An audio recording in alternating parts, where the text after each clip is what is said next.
ഇന്ന് കുറേ കാലത്തിന് ശേഷം ഒരു ലൈവിന് വരുന്ന സമയത്ത് ആദ്യമായിട്ട് ഞാനൊന്ന് അനൗൺസ് ചെയ്തു ഞാനിങ്ങനെ വരുന്നുണ്ടെന്നില്ല. കാരണങ്ങൾ പലതുമുണ്ട്. അപ്പം നിങ്ങൾ അതിനകത്തുള്ള താഴത്തുള്ള കമൻറ്റ് 3000 ചില്ലാനം കമൻറ്റുകൾ ഞാൻ ഏകദേശം ഒരു ഇതെല്ലാം വായിച്ചു. എല്ലാവരുടെയും വികാരം മനസ്സിലാക്കിക്കൊണ്ട് തന്നെയാണ് ഞാനിന്ന് സംസാരിക്കുന്നത്. ആദ്യമായിട്ട് ഞാൻ എന്താണ് ഇതിന് വരാൻ കാരണം എന്ന് പറഞ്ഞാൽ, എനിക്ക് ഇന്നലെ മുതൽ ഏറ്റവും അധികം കോൾസ് വന്നിരുന്നത് എൻ്റെ ആർമിയിലുള്ള ഫ്രണ്ട്സിൻ്റെ സർക്കിളിൽ നിന്നാണ്. അപ്പോൾ ആ സർക്കിളിൽ അവരെല്ലാം എൻ്റെ സീനിയേഴ്സ് എന്നെ ഇടാപെടാനും എന്നെ തെറി വിളിക്കാനടക്കം അധികാരമുള്ള കുറേ സീനിയേഴ്സ്, എല്ലാവരും അവരൊക്കെ റിട്ടയറൊക്കെ ആയിട്ടിരിക്കുന്നുണ്ട്. പലരും എന്നെ വിളിച്ച് തെറിയായിരുന്നു. എന്താണ് അത്, അതാണ് ഇതാണെന്നെല്ലാം പറഞ്ഞു. ഞാൻ പറഞ്ഞു എന്താണ് എനിക്കൊരു പിടികിട്ടില്ല. ഞാൻ ആദ്യമെല്ലാം കുറേ പറഞ്ഞ് മനസ്സിലാക്കി. അപ്പൊ ഇവരുടെ എല്ലാം പ്രശ്നം ആദ്യം പറയുന്നത് മോഹൻലാലിന്റെ ലെഫ്റ്റനന്റ് കേണൽ റാങ്ക് എടുത്തുകളാം. ഇതൊരു വിരോധാഭാസമായിട്ടാണ് എനിക്ക് തോന്നിയിട്ടുള്ളത്. ഞാൻ കമന്റുകൾ വായിച്ചിട്ട് തന്നെയാണ് ഞാൻ പറഞ്ഞത്, ഞാനിവിടെ സുഹൃത്തുക്കളെ, സഹോദരന്മാരെ, സഹോദരിമാരെ, ഞാൻ ആരെയും വൈറ്റ് വാഷ് ചെയ്യാനോ വെള്ളപൂശാനോ ഒന്നല്ല. നിങ്ങൾ വിശ്വസിക്കുന്ന മേജർ രവി പറയാൻ ആഗ്രഹിക്കുന്ന കുറച്ച് കാര്യങ്ങൾ. നിങ്ങൾ എപ്പോഴും എന്നെ മോഹൻലാലിന്റെ കൂടെ കാണില്ല, പക്ഷെ ഞങ്ങൾ വളരെയധികം ആത്മബന്ധമുള്ള സുഹൃത്തുക്കളാണ്. എല്ലാ സമയത്തും അദ്ദേഹത്തിന്റെ കൂടെ അവിടെ നടക്കാനും വഴി കാണിച്ചു കൊടുക്കാനും ഇതിനൊന്നും എന്നെ കാണാറുണ്ടാവില്ല. ചില സന്ദർഭങ്ങളിൽ കാണും. അത് ഞാൻ നല്ല കാര്യങ്ങൾ പലയിടത്തും ചെയ്യുന്ന സമയത്ത് ഞാൻ ലാലിന്റെ കൂടെ ഉണ്ടാവുന്നുണ്ട്. അതുകൊണ്ട് എനിക്കറിയാം അദ്ദേഹത്തെ. അപ്പൊ അതവിടെ നിൽക്കട്ടെ. ആദ്യം ഈ കേണൽ റാങ്കിന്റെയും കേണലിന്റെ പ്രശ്നവും അതായത് സോർട്ട് ഔട്ട് ചെയ്ത് പിന്നീട് നമുക്ക് ഈ സിനിമയിലോട്ട് വരാം.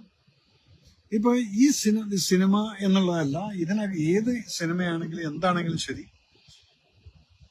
ഒരു കേണൽ റാങ്ക് എടുത്തു കളയുക അല്ലെങ്കിൽ തരിക, കിട്ടുക എന്നൊക്കെ പറയുന്നത് അതിന് അതിൻ്റെതായിട്ടുള്ള ചില മാനദണ്ഡങ്ങളും അതിന്റെ പ്രൊസീജിയേഴ്സും എല്ലാം കൊണ്ടാണ് ഇത് കിട്ടുന്നത്. അല്ലെങ്കിൽ മേജർ ഇവിടെ പടത്തിൽ അഭിനയിച്ചുകൊണ്ട് കിട്ടിയതാണെന്ന് അങ്ങനെയൊന്നല്ല. അതിനകത്ത് കുറെ മാനദണ്ഡങ്ങൾ ഉണ്ടായിരുന്നു. ആ സമയത്ത് അന്ന് കോൺഗ്രസ് ഗവൺമെന്റ് ആയിരുന്നു ഭരിച്ചിരുന്നത്.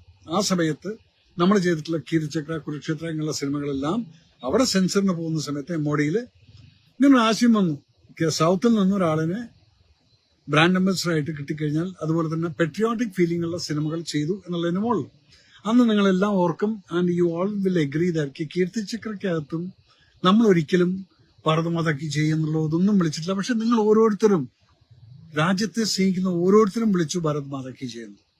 അത് ഞാനെന്ന എഴുത്തുകാരൻ എന്റെ മനസ്സിലുള്ള വികാരത്തിനെ മോഹൻലാൽ എന്നുള്ള നിങ്ങൾ ഇഷ്ടപ്പെടുന്ന, നിങ്ങൾ ആരാധിക്കുന്ന, നിങ്ങളെപ്പോലുള്ള കോടിക്കണക്കിന് ജനത ആരാധിക്കുന്ന മോഹൻലാൽ എന്നുള്ള വ്യക്തിയിലൂടെ ഞാൻ എന്റെ ആശയത്തിലുള്ള ആ ഒരു ഹീറോ എങ്ങനെയായിരിക്കണം, ഒരു രാജ്യസ്നേഹിയായിട്ടുള്ള വ്യക്തി, ഒരു പട്ടാളക്കാരൻ എങ്ങനെയായിരിക്കണം, ആ കഥാപാത്രത്തെ ഞാൻ എഴുതി അദ്ദേഹത്തിലൂടെ ഞാൻ പറയാൻ ആഗ്രഹിക്കുന്ന ഡയലോഗുകൾ നിങ്ങളിൽ അദ്ദേഹത്തിൽ കൂടെ എത്തിച്ചു വന്നപ്പം നിങ്ങൾക്ക് അദ്ദേഹം ഒരു പെട്രിയോട്ടിക് ഫീലിംഗ് ഉള്ള ഒരു മനുഷ്യനായിട്ട് നിങ്ങൾ കണ്ടു. ഇതൊരു എഴുത്തുകാരന്റെ റെസ്പോൺസിബിലിറ്റിയാണ്. ഏത് എഴുത്തുകാരൻ എന്ന് പറഞ്ഞാൽ ഇപ്പം ഈ പടത്തിനകത്ത് എന്റെ സുഹൃത്തൊക്കെ തന്നെയാണ് മുരളി ഗോപി. ഞാൻ അദ്ദേഹത്തിന്റെ കാര്യം പറയുന്നത്, അദ്ദേഹം എഴുതുന്ന അദ്ദേഹത്തിന്റെ കൺവിക്ഷനിലാണ്. എന്റെ മനസ്സിനകത്തുള്ള എന്റെ ഹീറോ എന്ത് പറയണമെന്നുള്ളത് ഞാൻ എഴുതുന്ന സമയത്ത് എന്റെ മനസ്സിലുണ്ടായിരിക്കും. യെസ്, പാകിസ്ഥാൻ എഗൻസ്റ്റ് ആയിട്ട് സംസാരിക്കണമെങ്കിൽ ആ പാകിസ്ഥാനെ എഗൻസ്റ്റ് ആയിട്ട് എന്റെ വികാരം എന്തായിരിക്കും, ഇതായിരിക്കും ഞാൻ പറയുന്നത്. അപ്പൊ അതുകൊണ്ട് ആ പറയുന്നത് മോഹൻലാൽ, ആ ഡയലോഗ് ഞാനത് ശരിയായിട്ട് എഴുതിയിട്ടില്ലെങ്കിൽ അത് മോഹൻലാൽ പറഞ്ഞു കഴിഞ്ഞാൽ നിങ്ങൾക്ക് ആ ഇമ്പാക്ട് ചിലപ്പോൾ കിട്ടിയെന്ന് വരില്ല. അപ്പോ ഈ സിനിമയ്ക്കകത്ത് അങ്ങനെയുള്ള ഒരു സിറ്റുവേഷൻ ഒന്നും ഉണ്ടായിട്ടില്ല. പിന്നെ പട്ടാളക്കാരോട് കൂടിയിട്ടാണ് ഞാൻ എന്റെ സുഹൃത്തുക്കളോടും എന്റെ സീനിയേഴ്സിനും കൂടി ഞാൻ എല്ലാവർക്കും മറുപടി അയച്ചാൽ ഞാൻ ബുദ്ധിമുട്ടാവും. അതുകൊണ്ടാണ് ഞാൻ ഞാൻ പറഞ്ഞു, ഞാൻ ഇന്ന് രാത്രിയിൽ ഞാൻ പാർട്ടിക്ക് ഇതിനകത്ത് ലൈവിൽ വന്ന് സംസാരിക്കാമെന്ന്.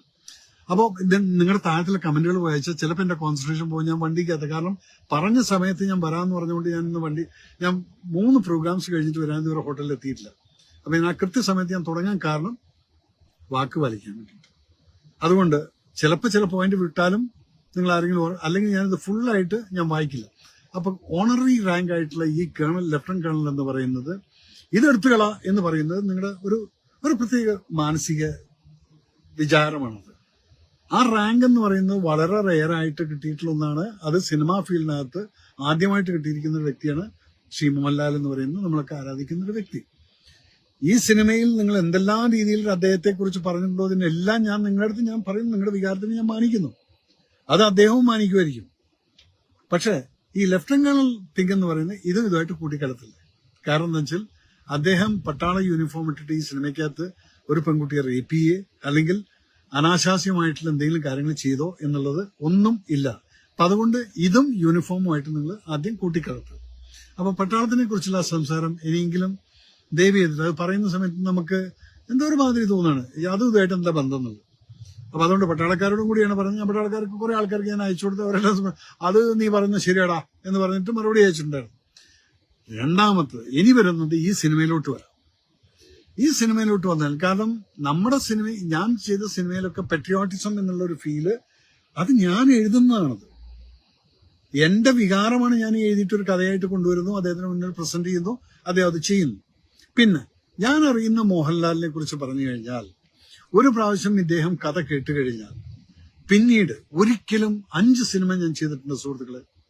നിങ്ങൾ അറിയാത്ത ചില കാര്യങ്ങളാണ് ഞാൻ പറയുന്നത്. ഞാനിത് വൈറ്റ് വാഷ് ചെയ്യാനോ ഇതിനല്ല, ഞാൻ അറിയുന്നത് ഞാൻ സത്യസന്ധമായിട്ട് ഞാൻ നിങ്ങളോട് പറയാം.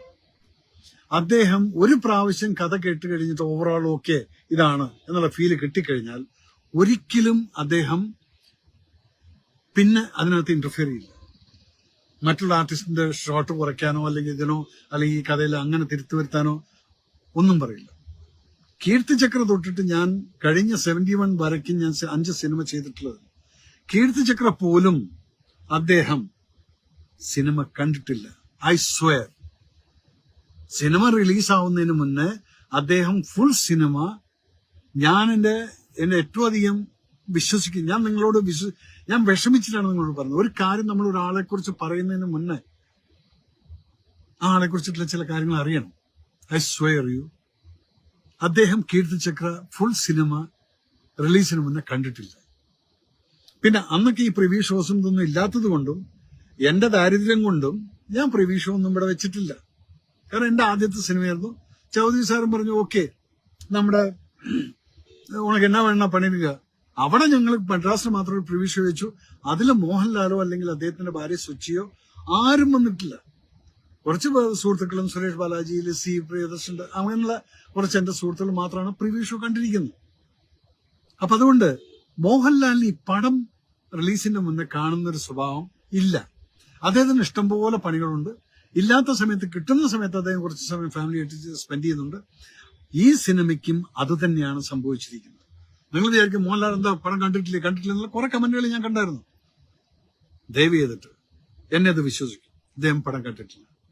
ഇതിന്റെ കുറ്റം നിങ്ങൾ മോഹൻലാൽ ഇതൊക്കെ വായിച്ചിട്ടില്ല. കഥ ചില സിസ്റ്റംസ് നിങ്ങൾ മനസ്സിലാക്കണം. പലയിടത്തും പല സിസ്റ്റമാണ്. അതുകൊണ്ട് മോഹൻലാൽ ഇത് കണ്ടിട്ട് റിലീസ് ചെയ്തു എന്നുള്ളത് പറയുന്നു. അത് ഞാനതല്ലേ പറയുന്നത്. എന്റെ കീർത്തിചക്ര പോലും കീർത്തിചക്ര അല്ലെങ്കിൽ ഈ 5 സിനിമയും കീർത്തിചക്ര പോലും അതൊരു സൂപ്പർ ഡ്യൂപ്പർ ഹിറ്റായപ്പോ അപ്പോഴും ഞാൻ വിളിച്ചപ്പോ ആണോ എനിക്ക് ഇനിയിപ്പോ തിയേറ്ററിലൊന്നും പോയി കാണാൻ പറ്റില്ല. പക്ഷെ രാത്രി മുഴുവൻ ആളുകളുടെ ആ ഒരു കൺഗ്രാജുലേഷൻ കോൾസ് വന്നപ്പോൾ അദ്ദേഹം കാലത്ത് 5 മണിക്ക് വയനാട്ടിൽ പോകുന്ന റൂട്ടിലുള്ള ഏതോ ഒരു തിയേറ്ററിൽ പോയിട്ട് 5 മണിക്ക് അദ്ദേഹം ബാബുചാനും ഗ്യാങ് എല്ലാം കൂടെ പോയി പടം കണ്ടിട്ട് എന്നിട്ടാണ് എന്നെ വിളിച്ച് പറയുന്നത്. ഓക്കെ, അപ്പോ അത് ഞാൻ ക്ലാരിഫൈ ചെയ്യണം. അദ്ദേഹം പടം കണ്ടിട്ടാണ് ഇത് ഇറങ്ങിയെന്നുള്ളത് എന്റെ സുഹൃത്തുക്കൾ, ഞാൻ BJP-കാരാണെങ്കിൽ ശരി, അല്ലെങ്കിൽ പെട്രിയോട്ടിക് ഫീലിംഗ് ഉള്ള ഓരോരുത്തന്റെയും വികാരം ഞാൻ മനസ്സിലാക്കണം. നിങ്ങൾ പറഞ്ഞതെല്ലാം അതിനാണ് ഞാൻ ഈ ലൈവിൽ വരാന്ന് പറഞ്ഞത്. അപ്പൊ അതുകൊണ്ട് താങ്കൾ എന്തിനാ ഈ കിടന്ന് ശ്വാസം എന്തിനാണ് രോഷാകുല? ഞാൻ രോഷാകുല ആകെയല്ല സഹോദര. ഒന്നാമത്തത് ഞാൻ കുറേ ട്രാവൽ ചെയ്ത് വന്നുകൊണ്ടുള്ള ഞാൻ നിങ്ങളുടെ എല്ലാം കമന്റ് വായിക്കാൻ തന്നു കഴിഞ്ഞാൽ ഞാൻ എന്റെ ഫ്ലോ പോകും. അതുകൊണ്ടാണ് ഞാൻ കമന്റ് വായിക്കാതെ. എന്ത് തന്നെ ആയാലും അവനെ ശ്രദ്ധിക്കണം ആയിരുന്നു. അവരെ എന്നുള്ള ആരെന്നുള്ളത് എനിക്ക് അറിയുന്നില്ല. ഇവിടെ ചിലവന്മാരൊക്കെ തെറിയൊക്കെ വിളിക്കുന്നുണ്ട്. Very good. ഇത് നമ്മുടെ ഞാനിപ്പോ ഇവിടെ നിന്നിട്ട് ഞാൻ പലരും തെറി വിളിച്ചു കഴിഞ്ഞാൽ അത് എന്റെ സംസ്കാരം. ഇവിടെ ആർക്കും വേണമെങ്കിലും എന്ത് വേണമെങ്കിലും വിളിക്കാം, നിങ്ങൾ എന്ത് വേണമെങ്കിലും ചെയ്തു. അത് മേജർ റിവ്യൂവിനെ എഫക്ട് ചെയ്യില്ല. നല്ല കമന്റുകളാണെങ്കിൽ അതിനുള്ള മറുപടികളും തരും. അത് വൃത്തിയായിട്ട് ഞാൻ പറയുകയും ചെയ്യും. സാർ പറയുന്നത് ശരി എന്ന് വെക്കാം, പക്ഷെ സാർ പറഞ്ഞ ഈ സ്വഭാവം മോഹൻലാൽ മാറ്റിയേ പറ്റൂ. ഓക്കെ, മാറ്റിയേ പറ്റൂ എന്നുള്ളത് ഞാൻ സഹോദരൻ ഞാൻ സമ്മതിക്കുന്നു. കാരണം പല മിസ്റ്റേക്കുകളിൽ നിന്നുമാണ് നമ്മൾ പഠിക്കുന്നത്. ഞാൻ ചെറിയൊരു അഹങ്കാരം കാണിച്ചിട്ട് പൊട്ടിപ്പോയൊരു പടമാണ് കാന്താർ എന്നുള്ളത്. പക്ഷെ അതിനകത്ത് ഞാൻ 5 കോടിക്ക് തീർത്ത പടമാണ് സഹോദരൻ. അതിനകത്ത് ഒരാൾക്കും പറയാൻ പറ്റില്ല പ്രൊഡ്യൂസറിന് 5 പൈസ നഷ്ടം വന്നു എന്നുള്ളത്. റിലീസിന് മുന്നേ തന്നെ 4 കോടിയോളം ഞങ്ങൾ ബിസിനസ് ചെയ്ത് റിലീസ് കഴിഞ്ഞ് എനിക്ക് ആ പൈസ എല്ലാം തിരിച്ചു കിട്ടി. സോ അതിനുശേഷം ഞാൻ മനസ്സിലാക്കി മോഹൻലാലും അമിതാഭ് ബച്ചനും വന്നു എന്നുള്ളതിന്റെ ഒരു ചെറിയൊരു അഹങ്കാരം എനിക്ക് എവിടെ ഉണ്ടായിരുന്നു എന്നുള്ള ഒരു തോന്നലുണ്ട്. അതിനുശേഷം പിന്നെ ഞാൻ അഹങ്കരിച്ചിട്ടില്ല. അന്ന് ഞാൻ പറഞ്ഞു മേജർ രവി സൂക്ഷിച്ചോ. അതിനുശേഷം ഞാൻ ഒരിക്കലും എന്റെ സിനിമയെക്കുറിച്ച് ഞാൻ അഹങ്കരിക്കാറില്ല. നമുക്കറിയാം, കാരണം നിങ്ങളുടെ കയ്യിലേക്ക് അങ്ങ് വിട്ടുതരാണ്. അതിനുശേഷം നിങ്ങളാണ് അത് തീരുമാനിക്കേണ്ടത്. ഓക്കെ, അപ്പൊ അതുകൊണ്ട് മോഹൻലാലിനെ ഞാൻ ഈ സിനിമ കണ്ടിട്ട് അദ്ദേഹം വിട്ടു എന്ന് പറയുന്നിടത്താണ് ആ ജസ്റ്റിഫിക്കേഷൻ ഞാൻ തന്നത്. Mohanlal should apologise four what he did. അദ്ദേഹം ഓൾറെഡി എഴുതി വെച്ചിട്ട് എനിക്കറിയില്ല അത് റിലീസ് ചെയ്തോ ഇല്ലെന്നുള്ളത്. ഞാൻ കണ്ടതാണ്. അദ്ദേഹത്തിന് വളരെയധികം മാനസികമായിട്ട് വിഷമമുണ്ട്. അപ്പൊ സിനിമ കാണാതെ ഫസ്റ്റ് ഷോ കണ്ടത് ഞങ്ങളൊക്കെ ഒരുമിച്ചിരുന്നിട്ടാണ് കണ്ടിരിക്കുന്നത്. പിന്നെ സിനിമയ്ക്കകത്തുള്ള ചില പ്രശ്നങ്ങളും ഇത്രയധികം പ്രശ്നം ഉണ്ടാക്കാനുള്ള കാരണങ്ങളും ഇതിനകത്തുള്ള അദ്ദേഹം അതിനുശേഷം കണ്ടിട്ടുള്ള പ്രശ്നങ്ങളെല്ലാം കട്ട് ചെയ്ത് കളയാൻ വേണ്ടി ഓൾറെഡി ഇൻസ്ട്രക്ഷൻ കൊടുത്ത് ഇന്ന് 6 മണിക്ക് ശേഷം 26ഓളം മിനിറ്റിന്റെ കട്ടിങ് ആ സിനിമയ്ക്കകത്ത് വരുന്നുണ്ടെന്നുള്ളതാണ് ഞാൻ കേട്ടത്. അത് ചെയ്തിട്ടുണ്ടെങ്കിൽ, അത് മോഹൻലാൽ അത് ചെയ്തിട്ടുണ്ടെങ്കിൽ അദ്ദേഹം അവിടെയാണ് ജസ്റ്റിഫിക്കേഷൻ ചെയ്തിരിക്കുന്നത്. അപ്പൊ അതുകൊണ്ട് നിങ്ങൾ ആദ്യം മനസ്സിലാക്കി ഇദ്ദേഹം കണ്ടിട്ട് റിലീസ് ചെയ്തിട്ടുള്ള ഒരു സിനിമ അല്ല അത്. അത് ഞാൻ ഇപ്പോഴും എനിക്ക് ആധികാരികമായിട്ട് പറയാൻ പറ്റും. പിന്നെ ആ സിനിമയുടെ കണ്ടന്റ് പ്രശ്നങ്ങളുണ്ട്. എല്ലാവർക്കും വിഷമിക്കത്തക്ക രീതിയിലുള്ള പ്രശ്നങ്ങൾ അതിനകത്തുണ്ട്. പക്ഷേ മോഹൻലാൽ വരുന്നത് ആ സിനിമയ്ക്കകത്ത് 1 മണിക്കൂറും 5 മിനിറ്റും കഴിഞ്ഞിട്ടാണ്. ഇതിനു മുന്നെയാണ് ഈ പ്രശ്നങ്ങളൊക്കെ, ഗോത്ര ഇഷ്യൂ, മറ്റേ ഇഷ്യൂ, ആ എല്ലാ ഇഷ്യൂകളും വന്നിട്ടുണ്ടെങ്കിൽ സിനിമ തന്റെ പോർഷൻ മാത്രം ഡബ് ചെയ്തു പോകുന്ന ഒരു വ്യക്തിയാണ് മോഹൻലാൽ. അവിടെ ഇരുന്ന് മറ്റുള്ള പോർഷൻസ് ഒന്നും കാണില്ല. അപ്പൊ ഒരു സിനിമയെ ടോട്ടാലിറ്റിയിൽ കാണാൻ പലപ്പോഴും സാധിച്ചു എന്ന് വരില്ല. അതിനെക്കുറിച്ച് ചിന്തിക്കാം. ആദ്യമായിട്ട് കാണുന്ന സമയത്ത് പെട്ടെന്ന് തോന്നും, യെസ്, അയ്യോ ഇതെന്താണെന്നുള്ളത്. Mohanlal should apologise for this what people, otherwise people will hate him. Don't worry, ഞാൻ അറിയുന്ന Mohanlal will submit an apology to you all. Why? Because അദ്ദേഹം അറിയാതെ ചെയ്തതാണെങ്കിലും ശരി, അദ്ദേഹം അത് ചെയ്തിരിക്കും എന്നുള്ള ഉറപ്പ് എനിക്കുണ്ട്. കാരണം അദ്ദേഹത്തിന് വളരെയധികം മാനസികമായിട്ട് വിഷമം ഉണ്ടായിട്ടുണ്ട്. കാരണം നമ്മളെല്ലാം സ്നേഹിക്കുന്ന ഒരു വ്യക്തി ഇതുപോലെ എന്തെങ്കിലുമൊക്കെ കേൾക്കുന്ന സമയത്ത് പെട്ടെന്ന് തളർന്നു പോകും. അതുകൊണ്ട് ഞാനിവിടെ അദ്ദേഹത്തെ വൈറ്റ് വാഷ് ചെയ്യാനും പൂജിക്കുന്നത്, ഞാൻ അറിയുന്ന മോഹൻലാലിനെ നിങ്ങൾക്ക് പറഞ്ഞു മനസ്സിലാക്കാമെന്നാണ്. നിങ്ങൾ എപ്പോഴും അദ്ദേഹത്തിന്റെ കൂടെ എന്നെ കണ്ടു എന്ന് വരില്ല, ഞാൻ പറയുന്നില്ലേ. ഞാൻ പുറത്തു നിന്നുകൊണ്ട് പ്രൊട്ടക്ട് ചെയ്യുന്ന ഒരു വ്യക്തിയാണ്. കാരണം നിങ്ങളെപ്പോലെ വലിയൊരു ഫാനാണ് ഞാൻ, അത്രേ ഉള്ളൂ. പിന്നെ ആ സിനിമയ്ക്കകത്ത് എഴുത്തുകാരൻ എന്ന് പറയുന്നത് മുരളി ഗോപി എന്ന് പറയുന്നത് എന്റെ സഹോദരന്റെ അടുത്ത് എനിക്ക് ഒന്നേ പറയാം. നമ്മൾ എന്നെപ്പോലുള്ള തന്നെ എഴുതുന്നത് എന്റെ വികാരമായിരിക്കും. അത് നിങ്ങൾ എങ്ങനെ എടുക്കുന്നു എന്നുള്ളത് അത് നിങ്ങളുടെ, കാരണം ഞാൻ എഴുതിയിട്ടുള്ള സിനിമയ്ക്കകത്ത് നിങ്ങൾ ഭാരതമാതാക്കി ജയെന്ന് വിളിച്ചിട്ടുണ്ടെങ്കിൽ ഞാൻ വിചാരിച്ച കാര്യം നിങ്ങൾ ചെയ്തിട്ടുണ്ട്. That is what is my concern. അതാണ് ഞാൻ ചെയ്തത്. അപ്പൊ മുരളി അത് ചെയ്യുന്ന സമയത്ത് ആ പടം തുടങ്ങുന്ന സമയത്ത് കലാപങ്ങളിൽ മുസ്ലിം സഹോദരന്മാരെ പോയി അറ്റാക്ക് ചെയ്യുന്ന, ഹിന്ദു ശൂലം എല്ലാം കൊണ്ടുപോയിട്ട് അതൊന്നും ചെയ്യുന്ന കാണിക്കാനുള്ള ഗട്സ് കാണിച്ചിട്ടുണ്ടെങ്കിൽ അതിന്റെ തുടക്കം മുതലേക്ക് എവിടുന്നത് തുടങ്ങി, ആ വണ്ടി എങ്ങനെ കത്തി, ആര് കത്തിച്ചു, എന്തുകൊണ്ടൊരു കമ്പാർട്ട്മെന്റിനകത്ത് 53 പേര് മരിച്ചുപോയി, കാരണം 4 വശത്തും വാതിലടച്ചു വെച്ചിട്ടാണ് ഈ ആളുകൾ അവരെ കത്തിച്ചു കളഞ്ഞിരിക്കുന്നത്. അപ്പൊ ഇതെല്ലാം കോടതി റൂളും സുപ്രീം കോടതി അടക്കം ശരിവെച്ച് ശിക്ഷയും കഴിഞ്ഞിട്ടുള്ള കാര്യം. എന്തുകൊണ്ട് അത് തുടങ്ങി വെച്ചിരുന്നെങ്കിൽ ഇത് ഇത്രയും വലിയ ഇഷ്യൂ ആവില്ലായിരുന്നു. അത് പറയാതെ വെറും മുസ്ലിം സഹോദരങ്ങളെ കൊല്ലുന്ന ഹിന്ദുക്കളെന്ന് കാണിച്ചു കഴിഞ്ഞാൽ ഇവിടെ വർഗീയതയല്ലേ സംസാരിച്ചിരിക്കുന്നത്. അപ്പൊ അവിടെ ശ്രദ്ധിക്കേണ്ടതായിരുന്നു. അവിടെ ശ്രദ്ധിക്കേണ്ടത് അത് ഇതെല്ലാം കഴിഞ്ഞ ടോട്ടാലിറ്റിയിൽ അത് ത്രൂ ഔട്ട് പടത്തിൽ. പിന്നീട് അത് കഴിഞ്ഞ് ഈ സംഭവങ്ങളിൽ അതിൽ നിന്ന് ഗുജറാത്തിന്റെ മുഖ്യമന്ത്രിയെ കാണിക്കുന്നു, അത് കഴിഞ്ഞ് UP പറയുന്നു, ഗുജറാത്തിനെ പറയുന്നു, ഹോം മിനിസ്റ്റർ പറയുന്നു, എല്ലാം കഴിഞ്ഞിട്ട് ലോകത്തിലുള്ള എല്ലാ രാജ്യങ്ങളും പോയിട്ട് നിങ്ങൾ ഷൂട്ട് ചെയ്തിട്ടുണ്ട്. അതെന്താണെന്നുള്ളത് എനിക്കൊരു പിടിയില്ല. അത് മാത്രം മതിയായിരുന്നു ഈ പടത്തിനകത്ത്. അതില്ലാതെ ഇത് ചെയ്തിട്ടുണ്ടെങ്കിൽ yes, you have to take the responsibility that what you have done it. അതിന് ആരെന്ത് പറഞ്ഞു കഴിഞ്ഞാലും ശരി, ഇവിടെ ആരാണ് പൃഥ്വിരാജൻ, Murali Gopy are anti nationals. നിങ്ങളുടെ എല്ലാം വികാരം ഞാൻ മനസ്സിലാക്കുന്നുണ്ട്. പല കാര്യങ്ങളിലും ഇവർ ചെയ്യുന്ന കാര്യങ്ങൾ എന്താണെന്ന് നോക്കിയിട്ടാണ് ജനങ്ങൾ ഇവരെ വിലയിരുത്തുന്നത്. ഞാൻ നാളെ വെറും എന്താണ് പറയുന്നത്, ഞാനിപ്പോ ഈ എന്റെ ഒരു സ്റ്റാമ്പ് എന്ന് പറയുന്നത്, ഞാൻ ദേശസ്നേഹം പട്ടാളപ്പടങ്ങൾ എടുക്കും, അതിലാണ് ദേശസ്നേഹം കുറച്ചുകൂടെ കൂടുതൽ കിട്ടുന്നത്. ഇത് ചെയ്യുന്നുണ്ട്. ഇനിയും വരുന്ന സിനിമകളും അങ്ങനെയൊക്കെ തന്നെയാണ്. ഇപ്പൊ ഓപ്പറേഷൻ രാഹത്തിനെ ഇതിന്റെ അകത്ത് ആരോ താൻ അതും വൈറ്റ് വാഷ് ചെയ്യാനില്ല എന്നൊക്കെയുള്ള കമന്റൊക്കെ ഞാൻ കണ്ടു. അതല്ല സഹോദരൻ, നിങ്ങളുടേതായിട്ടുള്ള കൺസെപ്റ്റ്. ഞാനത് കാണിക്കുന്ന എന്താണ്, എന്റെ രാജ്യം, എന്റെ രാജ്യം മറ്റൊരു രാജ്യത്ത് പോയി എന്റെ രാജ്യത്ത് ആളുകളെ തിരിച്ചു കൊണ്ടുവരാൻ അവിടെ പോയിട്ട് ചങ്കൂറ്റം കാണിച്ചിട്ടുള്ള ഒരു പ്രൈം മിനിസ്റ്റർ എന്നുള്ളതാണ് 2015 ആദ്യമായിട്ട് ഇന്ത്യ ചെയ്തിട്ടുള്ള ഒരു ഓപ്പറേഷൻ രാഹത്ത്.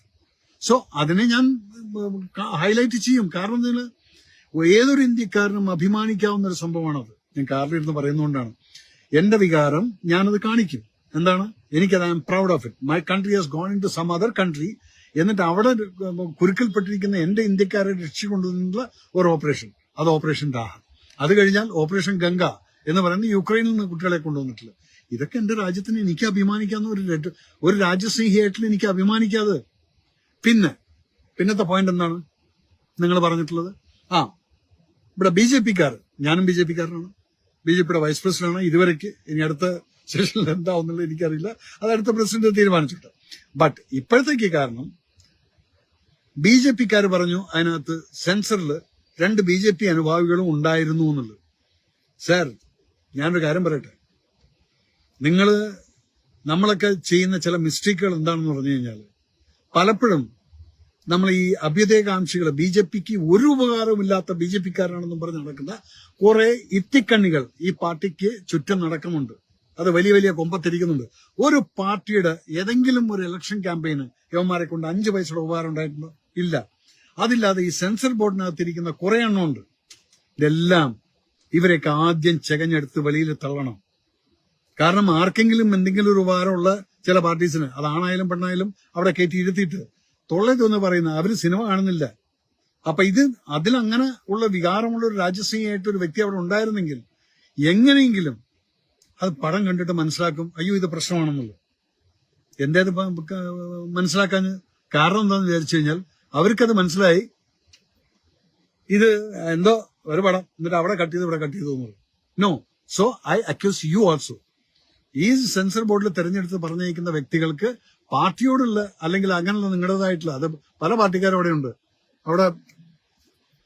അവിടെ കൊണ്ടുപോയിട്ട് എങ്ങനെ നോക്കിക്കഴിഞ്ഞാലും നമ്മുടെ വികാരം അതിനകത്ത് വരുമോ.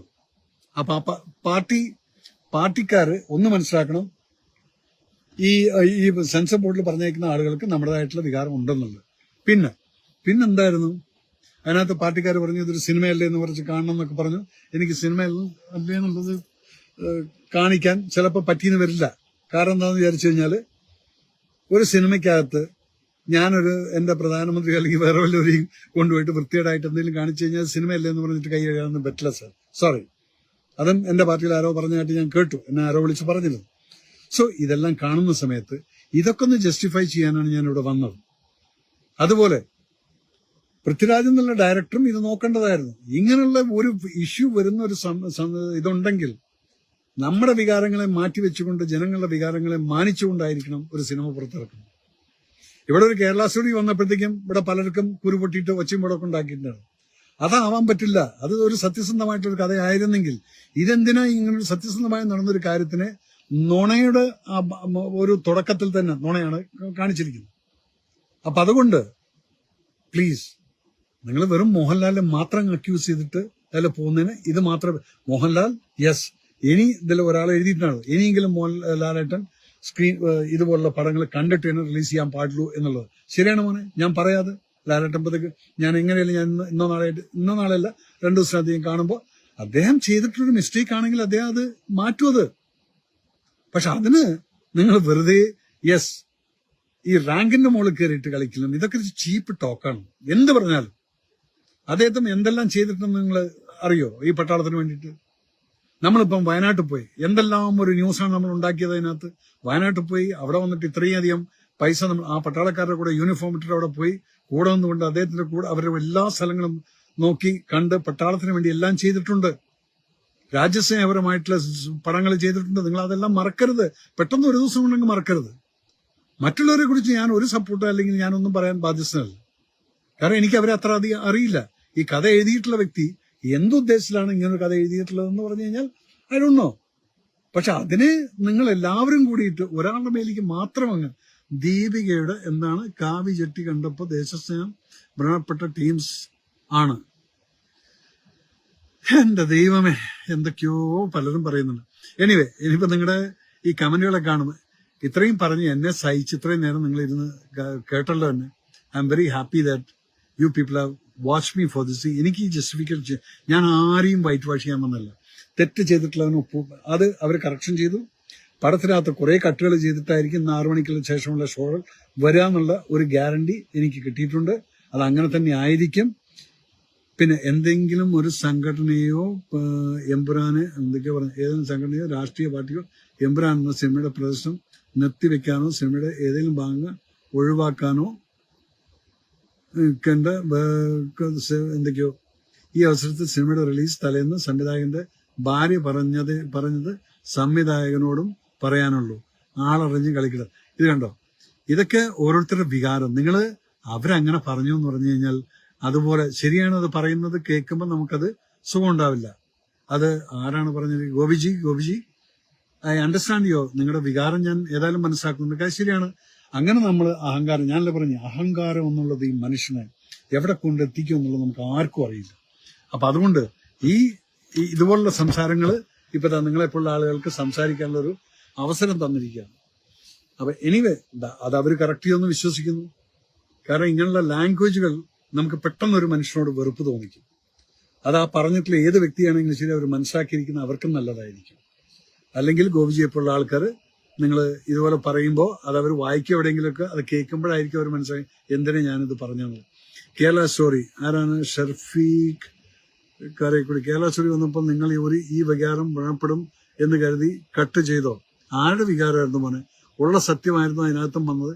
ഇവിടെ സത്യം വന്നിട്ടില്ല ഫുള്ളായിട്ട്. അതാണ് ഞാൻ പറഞ്ഞത്. നിങ്ങൾ കാണിക്കുന്നെങ്കിൽ കാണിക്കുന്നത് വേണമെങ്കിലും, പക്ഷെ പകുതിയായിട്ട് കാണിക്കരുത്.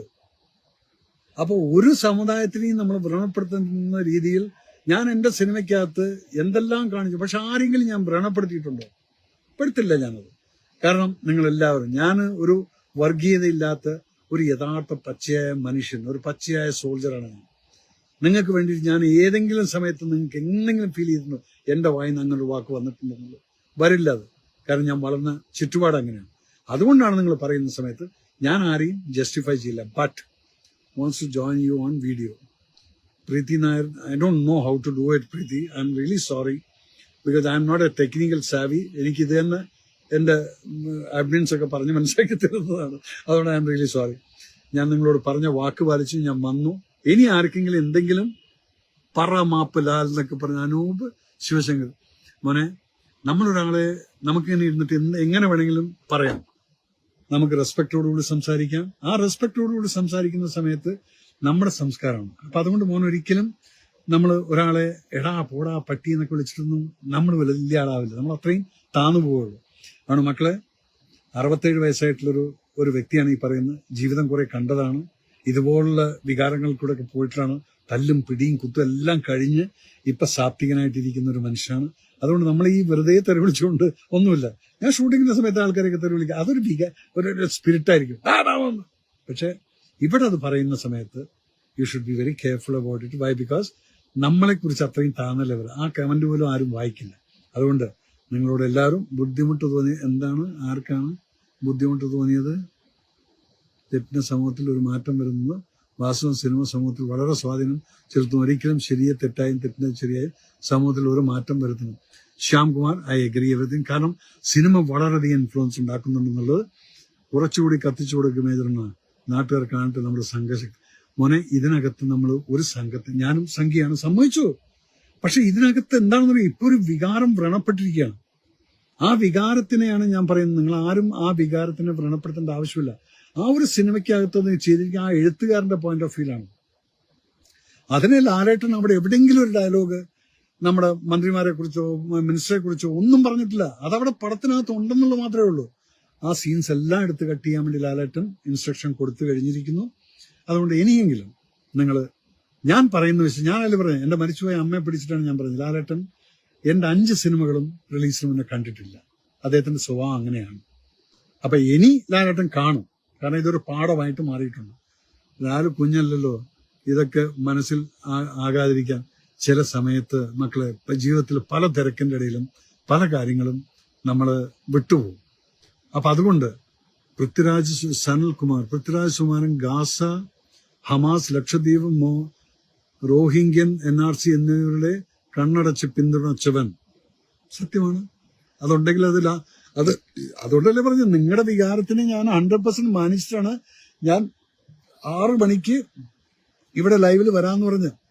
അതിനിടയ്ക്ക് എനിക്ക് കുറെ കോൾസ് വന്നു, മക്കളെ രവേട്ടാ താഴത്തെ ആൾക്കാർ മുഴുവൻ ചൂടിലാണ് കേട്ടോന്ന്. 10,000-3,000 കമന്റുകൾ വന്നിട്ട് സാറേ അത് ചെയ്യരുത് ഇത് ചെയ്യരുതൊക്കെ പറഞ്ഞപ്പോൾ എന്റെ അടുത്ത് പറഞ്ഞു ഇതിന് പോണോ. ഞാൻ പറഞ്ഞു നോ സോറി, മേജർ രവി 6 മണി എന്ന് പറഞ്ഞാൽ 6 മണിക്ക് ഇവിടെ വന്നിരിക്കും. ഇതിപ്പോ കാർ ഹോട്ടലിന്റെ മുന്നിൽ എത്തിയിരിക്കുന്നത് ഞാൻ ഇവിടെ ഇരുന്നുകൊണ്ട് സംസാരിച്ചുകൊണ്ടിരിക്കുകയാണ്. ഇനി നിങ്ങൾക്ക് ആർക്കെങ്കിലും 65 വയസ്സായോ മോനെ ആയി അതെന്താണെന്നറിയോ, നമ്മൾ ഓൾവേസ് യു കീപ് പോസിറ്റീവ്നെസ്. ഈ തെറ്റുകളൊക്കെ നിങ്ങൾ മറക്കും. നിങ്ങൾ സിനിമ കാണാതിരിക്കും എന്തുവേണമെന്ന് വെച്ചാൽ. പക്ഷെ ഒരാളെ കുറ്റം പറയുന്ന സമയത്ത് അത് എസ്പെഷ്യലി ഞാൻ എന്താ വെച്ചാൽ മോഹൻലാലിനെ പറഞ്ഞപ്പോൾ ഞാൻ എന്താണ് ഈ വന്നിരിക്കുന്നതെന്ന് ചോദിച്ചാൽ യെസ് ഞാൻ വരാൻ കാരണം എന്താ വെച്ചാൽ എനിക്കറിയാവുന്ന ലാലിനെ കുറിച്ച് നിങ്ങളത് പറയുമ്പോൾ എനിക്ക് സങ്കടമുണ്ട്. പിന്നെ കേണൽ വാല തിങ് അത് ഞാൻ ജസ്റ്റിഫൈ ചെയ്തു. അത് അത്ര പെട്ടെന്ന് പിടിച്ചു പറിക്കാനൊന്നും പറ്റുന്ന സാധനമല്ല. എല്ലാവരും സന്തോഷിക്കും വേണ്ട. അപ്പൊ അതുകൊണ്ട് 67 വയസ്സും നിങ്ങൾക്ക് വിശ്വസിക്കാൻ പറ്റില്ല, സാരമില്ല. കാരണം always keep your mind young. Okay sir, with all respect sir, നെഞ്ചിൽ കൈവച്ച് പറയാൻ പറ്റുമോ കേരളം ജിഹാദികളുടെ കയ്യിൽ എന്ന് കാരണം കേരള സ്റ്റോറി എന്ന പേരിൽ ഒരു കേരള സ്റ്റോറി എന്ന പടം ഇറക്കി. അങ്ങനെയാണ് സംഘികൾ പ്രചാരണം നടത്തിയത്. ഈവൻ ആ സിനിമയിലാണെങ്കിൽ ട്രൂ എന്ന് പറഞ്ഞു വല്ലാതെ എക്സാജറേറ്റഡ് ആയിരുന്നു. അതുകൊണ്ടാണ് അവസാനം സംവിധായകൻ തന്റെ നിലപാട് അതിൽ നിന്നും അന്ന് പുറകോട്ട് പോയതും ആയിരിക്കാം. ഞാൻ അതിനകത്ത് Chiyaan Sarath, whether it is your name or not, I agree that. കാരണം അതിനെക്കുറിച്ച് ഇതല്ലേ പറഞ്ഞ എഴുത്തുകാരന്റെ പോയിന്റ് പെർസ്പെക്റ്റീവാണ് ഒരു കഥ എന്ന് പറയുന്നത്. ആ എഴുത്തുകാരൻ ഏത് രീതിയിൽ ജനങ്ങളെ ഇൻഫ്ലുവൻസ് ചെയ്യാൻ ആഗ്രഹിക്കുന്നു അതിന് സാധിക്കും ഒരു. പക്ഷെ ഞാൻ എൻ്റെ എല്ലാ സിനിമകളിലും ഇൻഫ്ലുവൻസ് ചെയ്തിരിക്കുന്നത് എങ്ങനെയാണ്, അവസാനം നിങ്ങൾക്കൊരു ഫീൽ വരും yes I M A proud Indian എന്ന്. അത് കാന്താറിലാണെങ്കിലും അമിതാഭ് ബച്ചൻ നിന്ന് തന്റെ മരിച്ചുപോയ ഒരു പട്ടാളക്കാരൻ മകന്റെ ശവശരീരം ഏറ്റുവാങ്ങുന്ന സമയത്ത് അടിക്കുന്ന സല്യൂട്ടില് കണ്ണു നിറഞ്ഞു നിൽക്കുന്ന മോഹൻലാൽ, ഇതൊക്കെ കാണുമ്പോൾ നിങ്ങളുടെയും കണ്ണു നിറഞ്ഞിട്ടുണ്ട്. അത് ഞാനെന്ന എഴുത്തുകാരന്റെ ഒരു പെർസ്പെക്റ്റീവാണത്. കട്ട് ചെയ്ത ഭാഗങ്ങൾ ഏതൊക്കെ എന്നറിയാൻ സിനിമ ഒന്നുകൂടെ കാണണം. ഇനി അതിനൊന്നും ആവശ്യമില്ല, അത് എപ്പോഴെങ്കിലും വരുമ്പോൾ നിങ്ങൾ കണ്ടോ. പക്ഷെ ഇനി നിങ്ങൾ സിനിമ കാണാൻ പോയാൽ ഇതുപോലുള്ള ആ ഒരു ഫീൽ ചെയ്യുന്ന സംഭവങ്ങളൊന്നും L3 ചെയ്യരുതെന്ന് ലാലേട്ടനോട് പറയണം. അതൊക്കെ ഇവരുടെ കച്ചവടക്കാരൻ അതൊക്കെ ആയിട്ട് എന്തെങ്കിലുമൊക്കെ നടക്കും. അതിനൊക്കെ നമുക്ക് പിന്നീട് ചിന്തിക്കാൻ പോണ്. മനോജ് ഗോകുലം എന്തായാലും ഓൺലൈൻ സംഘി എന്ന പേര് വീണു. ഇനി കുളിച്ചു കളയാം. ആർക്ക്? എനിക്കാ? സാരമില്ല. നിങ്ങളെ കാണുമ്പോൾ എനിക്ക് ചിരിയാണ്. കാരണം ഞാനൊക്കെ ജീവിതത്തിന്റെ അവസാനത്തിലോട്ട് പോയിക്കൊണ്ടിരിക്കുക. നിങ്ങളെപ്പോലുള്ള കുട്ടികളെയും നിങ്ങളെപ്പോലുള്ള ചെറുപ്പക്കാരും നിങ്ങളെപ്പോലുള്ള വികാരം ഞാൻ കണ്ടിട്ടില്ല. നിങ്ങളെപ്പോലുള്ള ആളുകളുടെ ദേശസ്നേഹം ഞാൻ കൊണ്ടുവന്നിട്ടുണ്ട്. അപ്പൊ അതുകൊണ്ട് ഇതിലാരാണ് എനിക്ക് ഷെയിമൊക്കെ ഉണ്ട് കേട്ടോ, ഞാൻ ഇങ്ങനെ പറഞ്ഞത് ശരിയായില്ല എന്നുള്ളതല്ല. അതൊക്കെ കാണും. അതേ പറയൂ. വാച്ചിങ്. ഇനി ആരാണ്? ഇപ്പോൾ അഫ്ഗാൻ ജയിൽ കിടക്കുന്നവർ അവിടെ ഉണക്കമന്ത്രി വാങ്ങാൻ പോയതാണോ? ഇതൊക്കെ നിങ്ങൾ തമ്മിൽ അങ്ങ് സംസാരിച്ച് തീർത്തേക്കൂ. അപ്പം ഞാൻ ഏകദേശം എല്ലാം കാന്തഹാർ ഓർമ്മിപ്പിക്കല്ലേ പൊന്നെ. രാജേഷ് വാലിബൻ പടം നന്നായിരുന്നു കാണുമോനെ. ഒരു പടം ചെയ്യുന്ന സമയത്ത് അതിനകത്തുള്ള ലാംഗ്വേജും കാര്യങ്ങളൊക്കെ നന്നായി അറിഞ്ഞു കഴിഞ്ഞാൽ അതിനകത്ത് മനസ്സിലാവും. ലാലിനോട് രാഹുൽ ATS യെസ് മോനെ, ലാലേട്ടനോട് സംസാരിച്ചത്. Mohanlal is watching. ഇനിയിപ്പോൾ എഴുത്തുകാരന് വേണ്ടി ആര് വരും? ആന്റണിയെയും രായപ്പന്റെയും കളിപ്പാവും മാത്രം ലാലേട്ടൻ. മോനെ ഈ കമന്റുകളെല്ലാം കാണുന്ന സമയത്ത് ഞാൻ ഇതിനെക്കുറിച്ചൊന്നും ഒരു കമന്റ് ഞാൻ പറയില്ല. Harish Jayahanth Prakash watching. Lal sir preview കാണണം ആയിരുന്നു. പ്രവീൺ സമ്മതിച്ചു, അതെ അത് കാണിരിക്കും. Anilkumar PR major Ravi sir correct കാര്യങ്ങൾ പറയുന്നു. പക്ഷെ ലാലേട്ടൻ ജനങ്ങളോട് സംസാരിക്കും, നിങ്ങൾ പേടിക്കണ്ട. കാരണം എല്ലാവർക്കും ഒരു സമയമുണ്ട്. അപ്പൊ അതുകൊണ്ട് thank you so much for watching me. ഇത്രയും നേരം ഞാനിന്ന് കാലത്ത് 8 മണി തൊട്ടിട്ടുള്ള മീറ്റിങ്ങുകളും പ്രസംഗങ്ങളും എൻ്റെ അക്കാഡമിയുടെ ക്ലാസ്സുകളൊക്കെ നടക്കുകയാണ്. ആ സമയത്തും നിങ്ങൾ എന്നെ വന്ന് കണ്ട് ഇത്രയും 2,000-3,000 ആളുകൾ ഇരുന്ന് 2 ലക്ഷത്തോളം ആളുകൾ ഇപ്പോൾ ഇത് കണ്ടു കഴിഞ്ഞു. Anyway thank you so much. രാജുവിനോടുള്ള ചൊരുക്ക് സംഘിക്ക് ആരവ് അരവിന്ദ് താങ്ക് യു. എനിക്ക് നമ്മളൊക്കെ സിനിമ ചെയ്തിട്ടുള്ള ആളെ ഇത് ചൊരുക്കും വിൽക്കൊന്നുമില്ല മോനെ. Anyway somehow I feel all this has pre scripted marketing gimmick. എന്ത് വേണമെങ്കിലും. രവിജി, ജയ്പൂരിൽ ഇന്നലെ 7 പേര് മാത്രമേ തിയേറ്ററിലുണ്ടായിരുന്നു. That's okay. നിങ്ങളുടെ ഏറ്റവും അടുത്ത ഫ്രണ്ടായ ബെനീഷാണ് ഇത് ആദ്യം പൊക്കി പുറത്തെടുത്തത്. ബിനീഷിന് ചില രാഷ്ട്രീയമുണ്ട്. അത് അവൻ ചെയ്തിട്ടുണ്ടെങ്കിൽ അവൻ ചെയ്ത് അത് അവന്റെ രാഷ്ട്രീയം. അതല്ലേ ഞാൻ പറഞ്ഞു, ഓരോരുത്തരുടെ രാഷ്ട്രീയവും കാര്യങ്ങളൊക്കെയാണ്. അപ്പൊ അതിനകത്ത് ഞാൻ ഇന്നിവിടെ വന്നിരിക്കുന്നതും പറഞ്ഞതും എന്തായിരുന്നു? Because I just want to tell you that ഞാൻ അറിയുന്ന മോഹൻലാൽ, ആ മോഹൻലാലിനെയാണ് ഞാൻ നിങ്ങൾക്ക് പറഞ്ഞത്. അതിന് ഞാൻ എന്റെ അമ്മയെ പിടിച്ച് സത്യം ചെയ്യേണ്ടതുണ്ട്. കാരണം ലാലേട്ടൻ പടം കാണാറില്ല എന്നുള്ളത് പറയാം. അത് അദ്ദേഹം പറഞ്ഞത് നിങ്ങളൊരു വെറുമ്പാക്കായിട്ട് എടുക്കല്ലേ, ചെയ്യാറില്ല. അത് ഞാൻ 5 സിനിമ ചെയ്തതല്ലേ. അപ്പൊ അതുകൊണ്ട് അത് കഴിഞ്ഞിട്ട് പിന്നെ അദ്ദേഹം പടം കാണുമായിരിക്കും വല്ലപ്പോഴൊക്കെ. അപ്പൊ അതുകൊണ്ട് നിങ്ങൾ ഒരിക്കലും അത് കണ്ടിട്ടാണ് ത്രൂ ചെയ്ത് വിട്ടില്ല. അപ്പൊ അതുകൊണ്ട് ആ സൈഡും വിട്ടേക്കും. അപ്പൊ ഒരു എഴുത്തുകാരൻ എന്നുള്ള രീതിയിൽ എന്തെഴുതി കൊടുത്തു അതിനകത്ത് ഇതിനകത്തൊരു സിമ്പിൾ എക്സാമ്പിൾ ഞാൻ പറഞ്ഞുതരാം. ഞാനൊരു മിഷൻ 90 എന്നുള്ള സിനിമ ചെയ്തു. ഈ സമയത്ത് മമ്മൂക്കാക്ക് പടത്തിന്റെ റിലീസിന്റെ 2 ദിവസം മുന്നേ ഡൽഹിയിൽ നിന്നൊരു കോൾ വന്നു. മമ്മൂക്ക എന്നോട് പറഞ്ഞാണോ? മമ്മൂക്ക പറഞ്ഞു, ആ CBIയുടെ അന്വേഷണത്തിലുണ്ടായിരുന്ന ആ ഹെഡ് ഓഫീസർ എന്നെ വിളിച്ചിരുന്നു, ഈ പടം റിലീസ് ചെയ്യാൻ പാടില്ല എന്ന്. കാരണം അയാളെക്കുറിച്ച് മേജർ രവി വൃത്തികേടായിട്ടാണ് കാണിച്ചിരിക്കുന്നതെന്നുള്ളത്. അപ്പൊ മമ്മൂക്ക പറഞ്ഞു, എനിക്ക് കിട്ടുന്ന ഡയലോഗ് ഞാനത് ആ ഒരു കഥയിൽ ഡയറക്ടർ എന്താണ് പറയുന്നത്, കഥ എഴുത്തുകാരൻ എന്താണ് പറയുന്നത്, അത് ഞാനൊരു ആർട്ടിസ്റ്റ് എന്നുള്ള രീതിയിൽ പറയുന്നു. അപ്പൊ അതെന്ത് വേണമെങ്കിലും സാറിന് വേണമെങ്കിൽ ഡയറക്ടർ എടുത്ത് സംസാരിക്കാം എന്ന് പറഞ്ഞ് അദ്ദേഹം കട്ട് ചെയ്ത് അങ്ങ് വിട്ടു. അപ്പൊ ഇതൊക്കെ സ്വാഭാവികമാണ്. ഒരു ആർട്ടിസ്റ്റ് എന്ന് പറഞ്ഞാൽ അദ്ദേഹത്തിന് പറഞ്ഞിട്ടുള്ളത് ചെയ്യും. പക്ഷെ ഇതിനകത്ത് ഇപ്പം എന്താണെന്ന് വെച്ചാൽ അത് പറഞ്ഞ പോലെ തന്നെ ഇനി നമ്മൾ ശ്രദ്ധിക്കും പല കാര്യങ്ങളും. We learn lot of things out of it. അതുകൊണ്ട് BJP-കാരനായ ഞാൻ തന്നെ വെളുപ്പിച്ച് റെനി മോനെ വെളുപ്പിച്ചു എന്നുള്ളതല്ല, ഇതൊക്കെ കാര്യം പറയുമ്പോൾ അതുപോലെ കേക്ക്. ഓക്കെ, എനിവേ ഇനിയിപ്പോ ഇതിൽ പോയിട്ട് ഞാനൊന്നും പറയുന്നില്ല. കുളിക്കാമോ സേട്ടാ, സജി സൂര്യ, നല്ല ലാംഗ്വേജ്, ബെസ്റ്റ്. കുഴപ്പമില്ല, അത്രയ്ക്ക് വല്ലാത്തൊരു അജണ്ട ഇതിനകത്തുണ്ടോ? Anyway thank you so much. ഇനി ഞാൻ നിർത്തുന്നു, കുറെ സമയമായി. Thank you so much. എന്റെ എല്ലാവരോടും നന്ദി. Thank you. Be united. Jai Hind. കൂടുതൽ വാർത്തകളും വിശേഷങ്ങളും നിങ്ങൾക്ക് ലഭിക്കാൻ കേരളീയം ന്യൂസ് സബ്സ്ക്രൈബ് ചെയ്യുക. കൂടെ ബെൽ ബട്ടണും അമർത്തുക.